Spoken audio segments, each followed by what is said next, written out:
Hailing from Fiora, Leovold, the Emissary of Trest, is the newest elf legend from the Conspiracy 2 set. This new creature offers a very powerful commander strategy that combines one of the best combinations of colors for commander with one of the nastiest strategies. Leovold can do two things. He keeps your opponent locked out of drawing cards, and he makes any attempt to target your field futile. To further his potency, any wheel ability that you may play will immediately lock your opponent out of a game. Let's take a look at what he can do. There are a few core cards that any Leovold deck will want to run in order to capitalize on his ruthlessness. Teferi's Puzzle Box is perhaps the top must-have card for this deck. Getting it and Leovold into play will force any and all opponents out of their hands. They would draw their one permitted card per turn, then they'd have to send every card in their hand to the bottom of their deck. Since they can only draw one card per turn, they don't get to draw anything from the effect. With one simple card, their strategy is shut down entirely. The same can be said for cards like Anvil of Bogardan, Howling Mine, and Font of Mythos.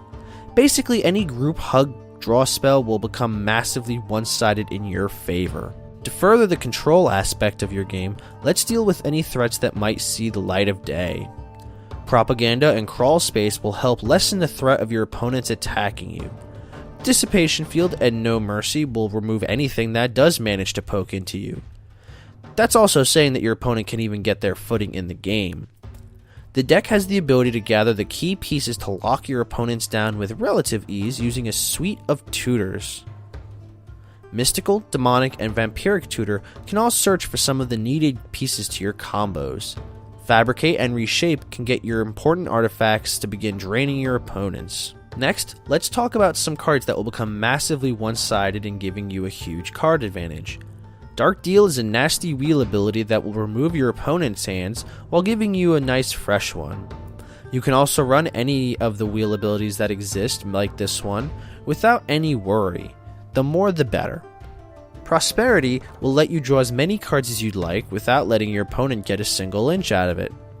Villainous Wealth, it is a disgustingly powerful win condition that will frequently result in your opponent's scooping rather than playing on. Rhystic Study will pressure your opponents into considering either giving you more card advantage or paying more mana to cast their spells.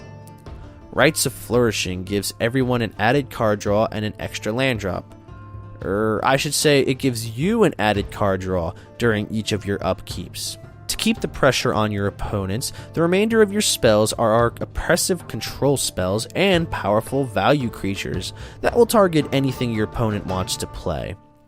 Acidic Slime is a multi-purpose commander powerhouse that any green deck should consider running. Dark Confidant gives you added card advantage even if it is at the cost of some life.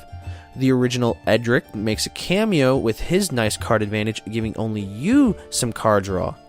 Nath of the Gilt Leaf, my favorite elf commander, can help pick off any cards that your opponent may have left in their hands, and you'll get an elf if they do discard anything. Scavenging Ooze will handle your opponent's graves, and lastly, Seedborn Muse is our best friend in the world for giving us extra ability during your opponent's turns. Finally, let's talk mana base. As we are in 3 colors, we will want to have access to our mana as fast as possible to get our game online. To that end, I recommend Shock Lands, Fast Lands, which we will have all 3 combinations for this deck with the release of Kaladesh, Pain Lands, Check Lands, and the Lorwyn Plane Filter Lands.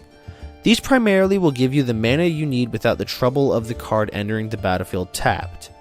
As for Fetch Lands, while you can add in any number of these cards that have your colors, for this deck's sake, I only recommend the 3 that match the colors the best: Misty Rainforest, Verdant Catacombs, and Polluted Delta.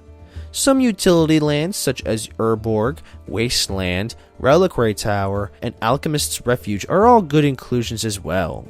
Would you want to play this deck? If you're a big fan of some intensive control and perhaps even a stack style deck, this might be the deck for you. Leo has one of the best combinations for control, and with his abilities working in great tandem with many cards, you'll have an easy time in frustrating your opponents. This deck can go online very quickly, and once it does, there is very little that your opponents are going to be able to do to stop you. It works very well in multiplayer Commander and can even hold its own in a 1 vs 1 style as well. Leo does come with some weaknesses as well. This deck is very reliant on him being on the field. Many of the combos of this deck cannot go off without him being in play, making this a very glaring weakness that a savvy opponent can exploit. I would say that after a few games, a playgroup that has a Leo deck in it can pick up the habit of picking him off first, making it crucial that if you do choose to play him, you'll be aware that you'll be the focus of the hate the second he hits the field, and you can work around that. Another route to take with Leo is to go with some Elvish support, as there is a ton of powerful elf cards that can let you go down a more tribal route. I hope you enjoyed this video. Remember to like and share this video with your Magic the Gathering Playgroup. Let me know what you think about this deck in the comments below. Do you like it? Would you run it? Lastly, if you're new to the channel, I hope you consider joining the Planeswalker project today. It's as simple as hitting subscribe.